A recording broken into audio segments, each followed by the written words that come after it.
Alô? Obrigado, senador veneziano. Então, eu vou começar respondendo as perguntas que foram formuladas pelo senador Sérgio Moro.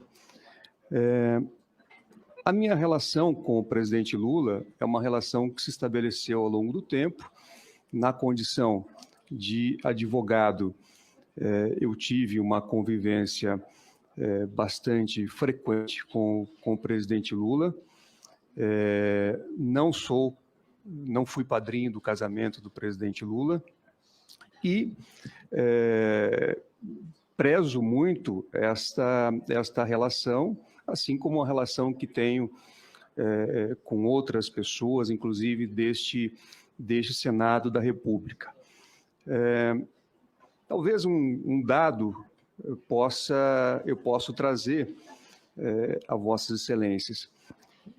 Neste ano, nós estamos no mês de junho, a única vez que eu estive presencialmente com o presidente Lula foi o dia que eu fui convidado a ir ao Palácio do Planalto para receber o convite para ser indicado ao Supremo Tribunal Federal. E nessa reunião, além do presidente Lula, estavam o ministro da Casa Civil, o ministro da AGU, o ministro da Justiça e, por algum período, o senador Jacques Wagner.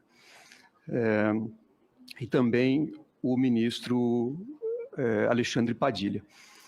Então, a minha relação, ela tem esses contornos, eu jamais vou negá-la. Ao contrário, como já disse na minha apresentação, sou grato ao presidente Lula por ter indicado o meu nome ao Supremo Tribunal Federal e para que fosse feito o crivo deste Senado da República.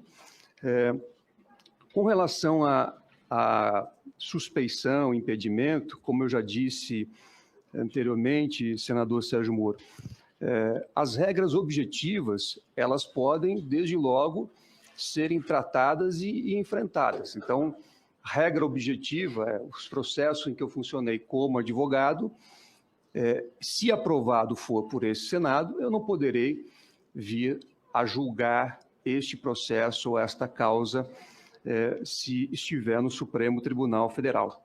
Por outro lado, questões futuras, processos futuros, evidentemente que é necessário, para aquilatar ou não uma hipótese de impedimento ou suspeição, analisar os autos, analisar quem são as partes, analisar qual é o conteúdo, até porque eu não acredito que o simples fato de colocar uma etiqueta no processo, indicar um nome Lava Jato, isso possa ser um critério a ser utilizado do ponto de vista jurídico para aquilatar a suspeição e o impedimento. Sem nenhuma crítica, no mundo jurídico, todos nós sabemos que, no passado recente, quase tudo que funcionava em varas especializadas, varas criminais, muitas vezes recebia a etiqueta de Lava Jato. Então, isso não é, para mim, um critério para um controle jurídico, mas sim aquele que a lei prevê, que é exatamente analisar as partes e o conteúdo, e uma vez identificada uma questão, uma hipótese de impedimento ou suspeição, eu não terei o menor problema em declarar o impedimento ou a suspeição e não participar do julgamento, se aprovado for por esse Senado. Com relação ao livro que Vossa Excelência trouxe questionamentos, de fato, ali há uma análise do caso, né, do presidente Luiz Inácio Lula da Silva, mas também, e sobretudo, o livro busca traçar perspectivas teóricas sobre o fenômeno chamado lawfare.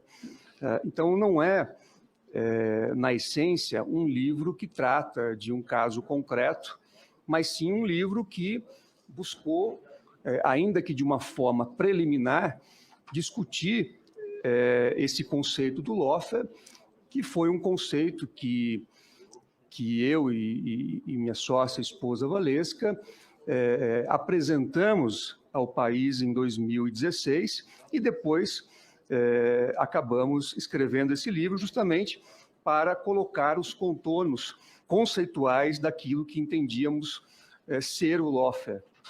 E ali descrevemos as técnicas, as táticas, para que as pessoas pudessem compreender o raciocínio que nós estávamos apresentando publicamente e também pudessem aferir, né, casos de lawfare no Brasil e também ao redor do mundo. Então, a obra é uma obra conceitual e que não pode, na minha visão, gerar, em princípio, qualquer impedimento ou suspeição. Com relação ao trecho sobre imprensa, eu queria dizer que, e como já disse na minha exposição inicial, que eu defendo de forma veemente a liberdade de imprensa. Defendo a liberdade de imprensa como um direito fundamental, inclusive, daquele que tem o direito de ser informado. Na minha carreira, na minha atuação profissional, inclusive, tive a oportunidade, em diversas ocasiões, de defender a liberdade de imprensa nos tribunais, de defender empresas e jornalistas que, por algum motivo, estavam tendo a sua atividade profissional cerceada. Então, a minha trajetória é de defesa da liberdade de imprensa e assim penso, até porque nós temos aqui uma situação consolidada e que, claro, deve sempre ser aprimorada. A referência a conselho de imprensa, senador, na verdade, nesse trecho do livro, o que se buscou fazer foi uma análise comparativa com leis de outros países, nesse caso em particular com a legislação inglesa, que disciplina a questão da prova, da utilização da prova na mídia durante o processo. Então, não defendemos ali um modelo, mas sim colocamos em discussão algumas ideias a partir da experiência internacional, a partir da legislação internacional, consignando que eu sou contra a importação de legislação internacional sem nenhum espírito crítico. Eu acho que o Brasil tem a sua realidade e essa realidade deve ser levada em consideração, evidentemente. Mas aí, esse é o papel relevante, né, que este Senado da República faz em prol da sociedade, que é editar as leis assim que haja uma necessidade, uma demanda da sociedade. Com relação à questão de drogas, e Vossa Excelência citou uma situação concreta que envolvia um guarda civil, a minha visão, senador, é que a lei deve definir a atribuição do agente público. Então, o que é preciso ver, sempre no caso concreto, é se o agente público tem atribuição legal para realizar o ato de persecução, para realizar o ato que leva, por exemplo, à apreensão de drogas. Então, não é uma questão de ser favorável ou não ao combate às drogas. Eu acho que a minha visão, efetivamente, é que a droga é um mal que precisa ser combatido. E, por isso, esse Senado tem, inclusive, aprimorado a legislação com esse objetivo, acredito, de promover o combate às drogas e aos temas que estão relacionados. Então, a única observação que eu faço é dentro de um Estado de Direito, os agentes públicos precisam ter as suas atribuições definidas em lei, sobretudo quando realizam atos de persecução.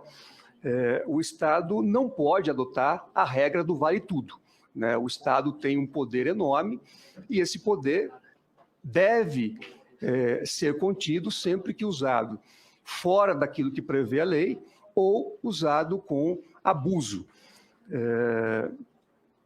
Em relação à lei das estatais, efetivamente, este Congresso aprovou uma lei que prevê restrições.